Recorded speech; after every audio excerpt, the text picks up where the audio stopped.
Our next conversation today is with Democratic State Representative Manny Rutinel, who's one of a number of Democrats who is running to represent Colorado's 8th Congressional District, think north of Denver, up through Adams County and Weld County. Thank you for being here. Kyle, thanks so much for having me. So you were appointed to the state legislature by some Democratic Party insiders, then you won an election for a full term. Why ask voters to promote you to Congress before you serve even one full term in the state legislature? Yeah, well, first off, I'm really grateful to be here. I think that what folks are really excited about is that I'm bringing fresh perspectives. And a lot of folks are really excited about the work that I've already done in the legislature, including passing bills that help working families and lower costs. And now what they see is a Trump administration and a congressman, in Gabe Evans, that is breaking their promises left and right. And what they want is a representative that actually represents the district and fights for working families. That means affordable housing and healthcare. That means good paying jobs. That means protecting Social Security, Medicare, and Medicaid, and defending our rights and freedoms. That's what I hope to do in Congress. There are likely going to be a lot of Democrats in this primary saying much the same thing. Why send you? I think folks are excited about what's happening in this nation in terms of getting better representation in our Congress. I think I bring a lot of energy, a lot of work ethic. It's something that I've done my entire life. I grew up with a single mom, working class background. I know what the folks on the ground are struggling with because I struggled with it myself. When the Great Recession hit, we lost our home. And I was working at McDonald's. I was mowing lawns. I was painting walls. And my mom was working, and we still lost our home. I went to college, and the first semester of college I spent on floors and on couches of my friends just to be able to make ends meet. And we managed to make my way through college and became an economist with the U.S. Army Corps of Engineers.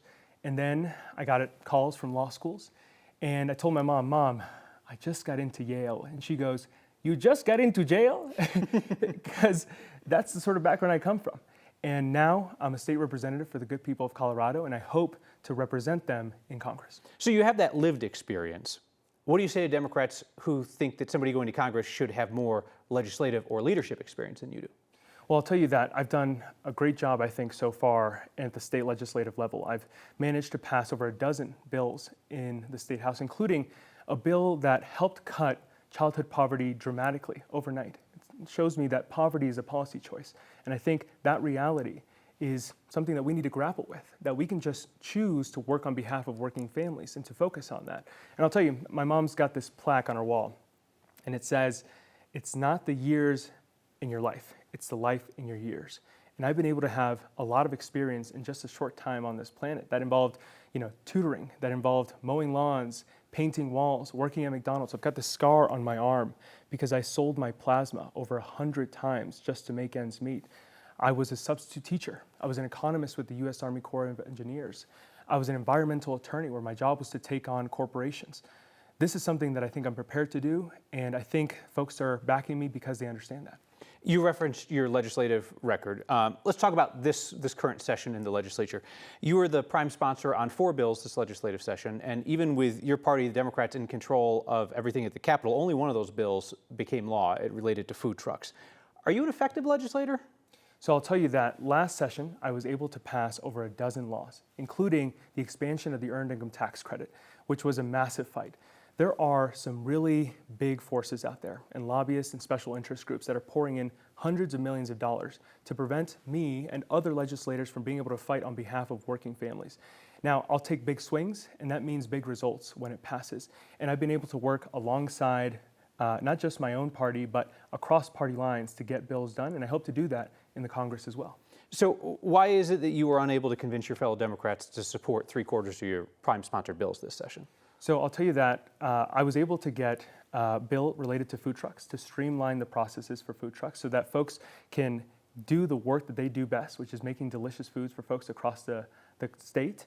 I also managed to pass another bill related to lowering interest rates for families who are low income, who want to buy a home and have that American dream.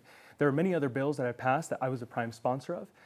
3 of the ones that I introduced as my first introductory bill, I was able to get through many portions of committees and other votes, but there are a lot of lobbyists out there with a lot of interests, and often that means that we bring it back next year.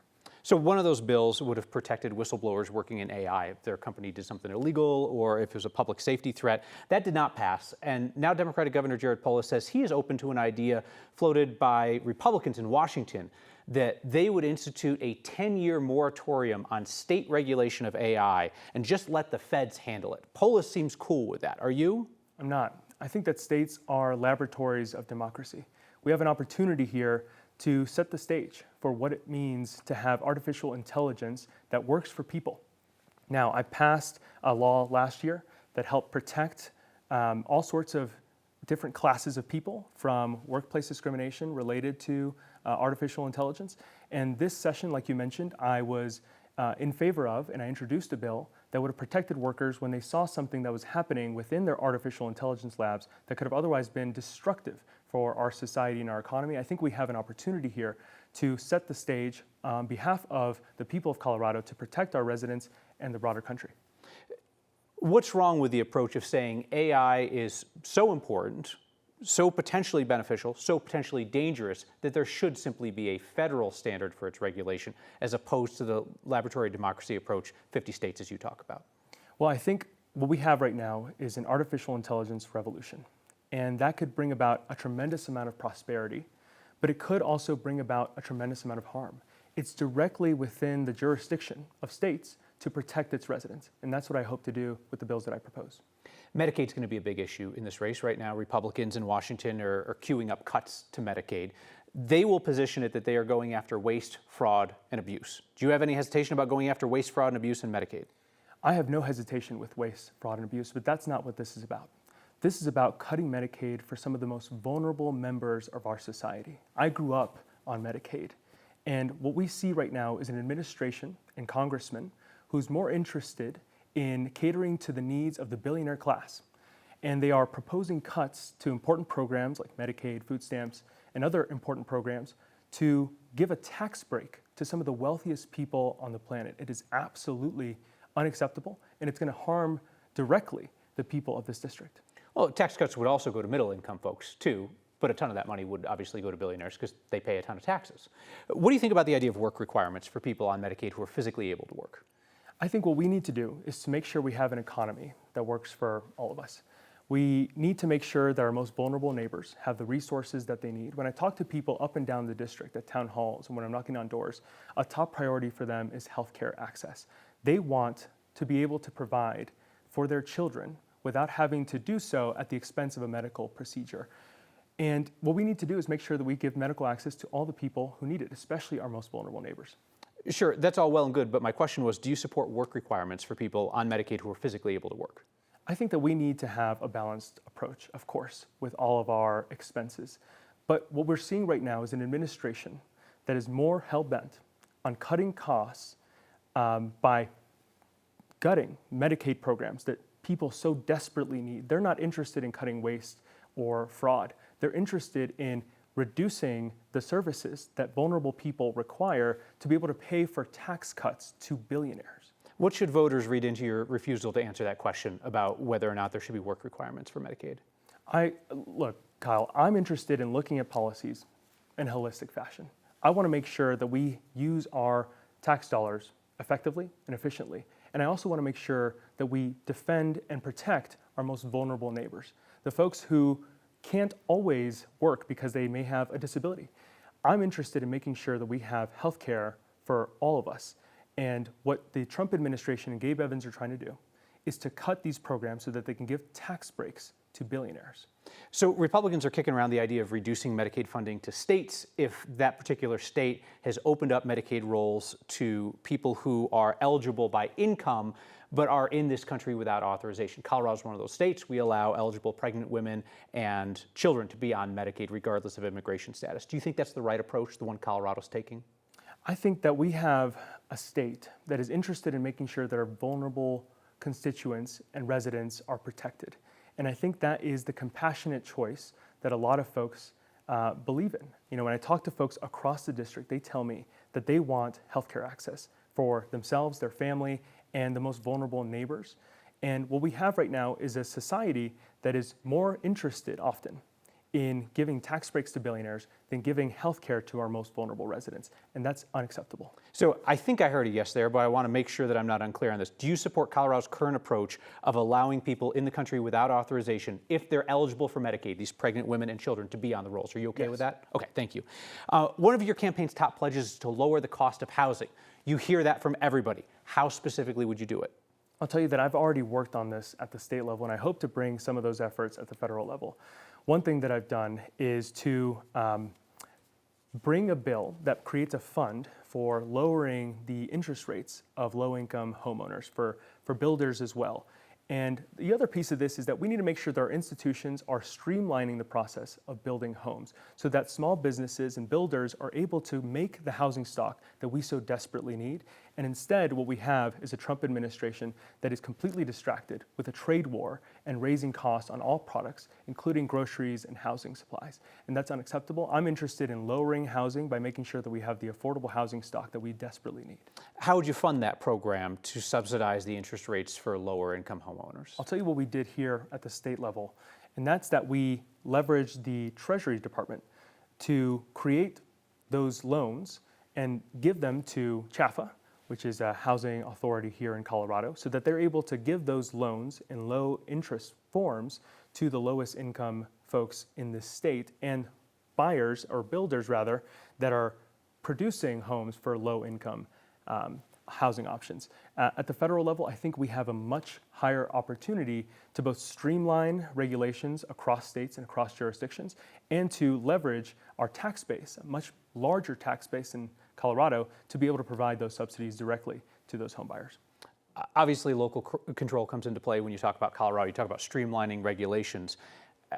Do you believe that Colorado municipalities need to give up more local control over housing policy in order to create more affordable housing?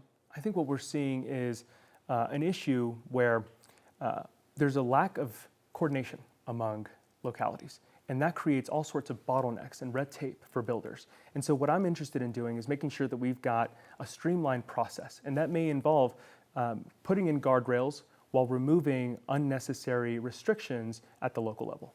Let's talk about the issue of immigration. Very broadly speaking, who do you believe deserves to be deported and who should be allowed to stay in the U.S.?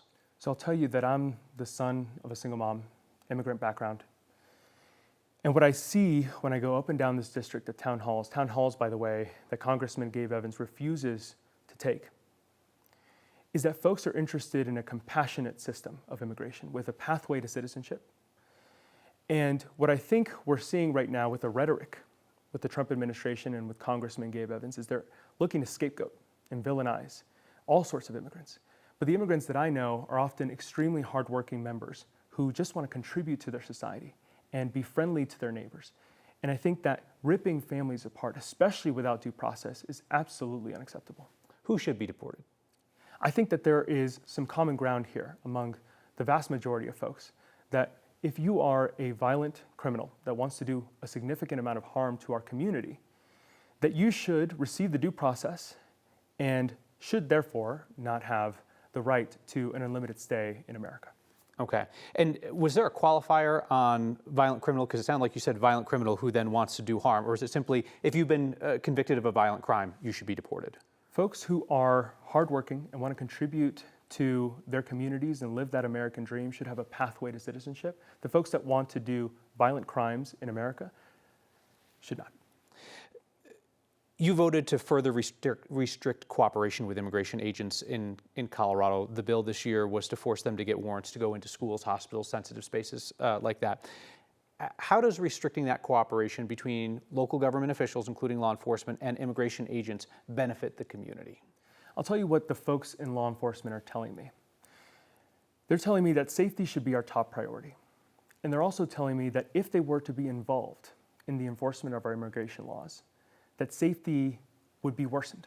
And that's because what we need is community members, regardless of documentation status, to be able to call up a police member and tell them when they witness a crime, when they have information about a crime, instead of feeling like they may be threatened if they don't have the documentation. And so what we need to make sure is that we do what the Constitution requires, which is that immigration is an issue of federal enforcement, and that state enforcement of police powers should be to keep our community safe And I think that if our state departments were in charge of immigration, we would have a worse situation for our safety. There's certainly gray areas, right, between local law enforcement full-on enforcing federal immigration law and what Colorado currently does. You'll hear ICE say that the system where in a lot of places they can't pick somebody up in a jail lobby and instead they have to chase them across a parking lot presents a danger to the community that Colorado could ameliorate by just allowing things like pickups in jail lobbies. Does that make sense to you? I think what we need to do is make sure that we enforce the civil rights of all people in this country. And that's what our 5th and 14th Amendment in our Constitution require, due process. When we do that, we don't involve ourselves as a state in federal immigration matters. It's as simple as that. But certainly there is some level of cooperation, right? There's notifications that go to ICE telling them so-and-so is going to get out in the next 6 hours. But there's not cooperation to the point that, say, ICE can pick somebody up in a Denver jail lobby. And my question to you is that sensible policy when you look at it? The question perhaps is, should we be holding people beyond the established due process action that was put up against them? And I think what we need to do is make sure that we enforce our civil rights regardless of immigration status so that community members can feel safe going about their lives. The liberal advocacy group Progress Now describes you as a strong progressive. Do you welcome that label? I'm interested in making sure that I'm fighting for working families in this district. That's a remarkably slippery answer. The Progress Now describes you as a strong progressive. I would also describe you as a progressive, but I'm curious whether you welcome that label. I'm less interested in labels. I think that I have historically fought for working families and the interest of poor people and vulnerable groups, and I think that often lends itself to a label similar to that. But I'm interested in representing my people and putting my values forward and bringing this energy and work ethic to take back this seat and do everything that I can to represent the interests of these people in this district. Do you really think that being labeled a progressive is that much of a liability that you can't even say it? No, I'm interested in doing what's right. I'm not interested in labels. So I'm curious whether you think that Colorado's 8th Congressional District is interested in electing a progressive Democrat. Because, I mean, Yadira Caraveo, the Democrat who just represented the district, was so convinced that the district didn't want that she stopped being one. What do you think? Look, I think it's always the right time to do the right thing.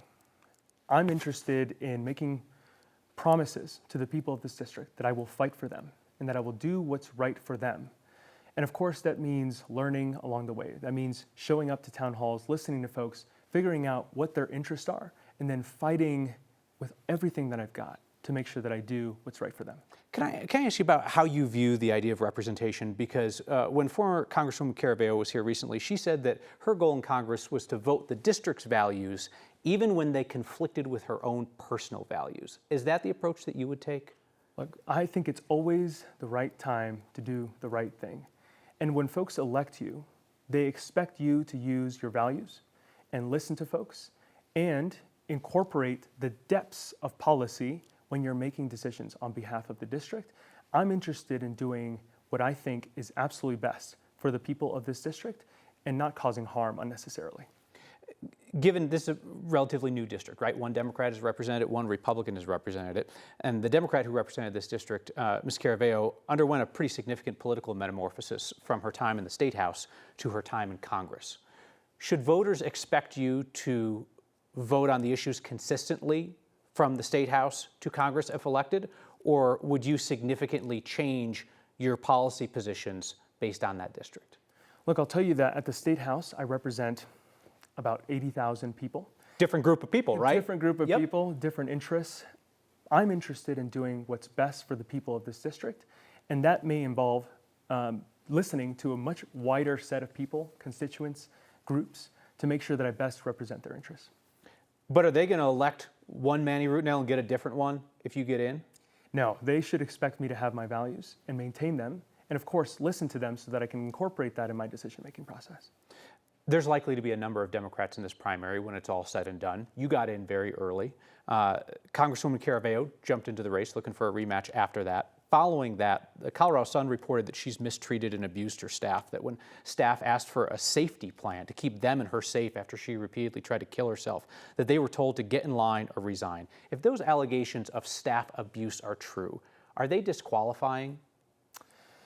Look, I wish nothing but the best for those staff members and for former Congresswoman Caraveo and her loved ones. I'm interested in the future and building a campaign that will take back this seat on behalf of the interests of these constituents. And they want someone who's fighting for them, who's got the energy and work ethic that it's going to take to be able to fight against what are some disastrous policies by the Trump administration and Congressman Gabe Evans. How should voters consider the allegations that she abused and mistreated her staff? I think that's for folks to figure out on their own terms. I think what we're trying to do is build a movement, a campaign with a lot of energy and work ethic. And I'll tell you that we've gotten over 300 volunteers signed up. We've gotten over 30,000 individual donors that have chipped in, and we've raised over $1.3 million in just a few months. We've gotten over 60 elected officials to endorse. We've got a lot of momentum, a lot of energy, and I'm hoping to bring that energy, work ethic, and momentum to take back this seat on behalf of the people. Final thought here. There's a lot of disagreement within your party about how to best respond to the Trump administration. What's your thought? I think what we see right now is a Trump administration that is disobeying the law and disobeying the Constitution and breaking promises left and right. I've been going to town halls across the district, and folks that voted for Trump have come up to me to say that they're excited to vote for me because they feel like they've been lied to. They made promises about lowering costs, and instead they're engaging in a trade war that's raising costs on everything, including groceries. They told us they were going to go after healthcare costs, and instead they're gutting Medicaid and raising costs potentially on hundreds of thousands of their most vulnerable neighbors. I think we need a lot of energy, and we need to figure out every single way possible to place some accountability on this administration. And I hope that I'm joined by not just members of my own party, but reasonable members of the Republican Party to put a stop to so many heinous actions that this administration is doing. Are the senior Democratic leaders in Colorado doing a good job, in your view, of pushing back against the Trump administration? I think we've got a lot of great folks and a lot of great talent in Colorado. We've got a wealth of riches.